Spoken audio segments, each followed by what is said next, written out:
वक्फ संशोधन अधिनियम के देश भर में लागू होने के बाद भी इसके खिलाफ कई संगठन और राजनीतिक दल लगातार विरोध प्रदर्शन कर रहे हैं। वक्फ जमीयत उलेमा ए हिंद के प्रमुख महमूद मदनी ने कहा, यह वक्फ का मुद्दा नहीं बल्कि राजनीति से जुड़ा है। यह अधिनियम देश, समाज या मुसलमानों के लिए सही नहीं है।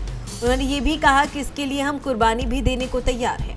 महमूद मदनी ने वक्फ के खिलाफ अपने प्रदर्शन पर कहा कि हमारी लड़ाई जारी रहेगी और खत्म नहीं होगी, चाहे इसके लिए जो भी कुर्बानी देनी पड़े। अगर सब्र भी करना पड़े तो वो भी करेंगे। वक्फ अधिनियम के खिलाफ कई मुस्लिम संगठन अपनी बात रख रहे हैं। पश्चिम बंगाल के मुर्शिदाबाद में इसके खिलाफ प्रदर्शन के दौरान जमकर बवाल हुआ और कुछ लोगों की मौत भी हो गई। पहले भी सरकारें वक्फ बोर्ड को चुनती थी, ऐसा मदनी का कहना है।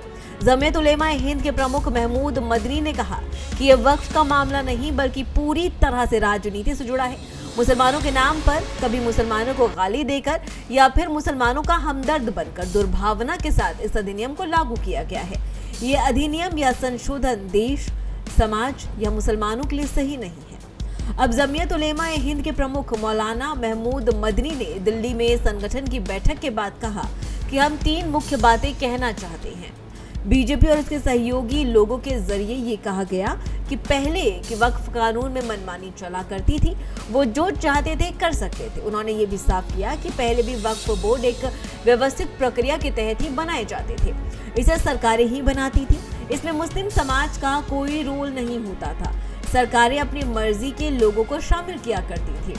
उन्होंने ये भी कहा, उनकी ओर से ये फैसला भी लिया गया कि लोग तो कहीं चीन से आए हैं और बोर्ड बना लिया, जो कहते हैं कि वक्फ बोर्ड ने कब्जा कर लिया, जबकि 2009 में वही कहते थे कि वक्फ की जमीन पर कब्जा हुआ।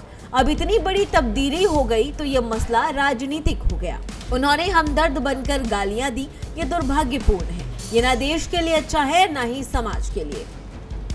वहीं मदनी ने यह भी कहा कि हमारी लड़ाई जारी रहेगी। ये कभी ना खत्म होने वाली लड़ाई हो गई है। कब्जा करने वालों पर एक्शन की बात करते हुए मदनी ने ऐसा कहा कि कब्जा करने वालों के खिलाफ कानूनी कार्रवाई होनी चाहिए, जबकि नया वक्फ अधिनियम बिल्डरों को फायदा पहुंचाने वाला है। उन्होंने कहा कि हमारे बुजुर्गों ने देश की आजादी की जंग लड़ी और देश में रहना चुना, कुर्बानी दी। देश के संस्थापकों ने कुछ कमिटमेंट किए थे, लेकिन आज उनकी बुनियाद को रौंदा जा रहा है। लंबी लड़ाई की बात करते हुए मदनी ने कहा कि भैंस के आगे बीन बजाने से कुछ नहीं होगा, लेकिन एक नागरिक होने के नाते अब ये हमारी जिम्मेदारी है कि गरीब, दबे कुचले, जिनको रौंदा जा रहा है, जिन्हें साइड लाइन कर दिया गया है, उनके हक के लिए हमारी लड़ाई जारी रहेगी, ये खत्म नहीं होगी। वहीं शांतिपूर्वक प्रदर्शन की बात करते हुए महमूद मदनी ने कहा, हमने लोगों से अपील की है कि शांतिपूर्ण तरीके से विरोध प्रदर्शन करें।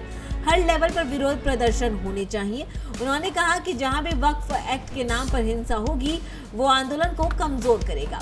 शांति से प्रदर्शन होना चाहिए, मुर्शिदाबाद हो या कहीं भी हो, लेकिन हिंसा गलत है। इस दौरान नियाज फारूकी ने कहा कि आज विरोध करने वालों की आवाज को कुचला जा रहा है। सिर्फ काली पट्टी लगाने वालों पर केस किया जा रहा है। पूरे मुल्क में दहशत फैलाई जा रही है। मामला अब सिर्फ एक्ट का नहीं है।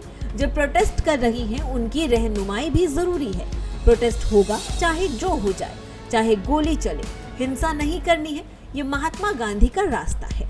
महमूद मदनी ने कहा कि जिसको जहां मौका मिलेगा वो वहीं पर प्रदर्शन करेगा। जहां तक मुर्शिदाबाद के जलने के सवाल हैं, तो इससे जुड़े सवाल केंद्रीय गृह मंत्री से करना चाहिए। फिलहाल इस खबर में बस इतना ही। इस खबर पर आपकी क्या राय है, हमें कमेंट कर जरूर बताएं। ऐसे ही और तमाम खबरों के लिए देखते रहिए भारत एक्सप्रेस डिजिटल। नमस्कार।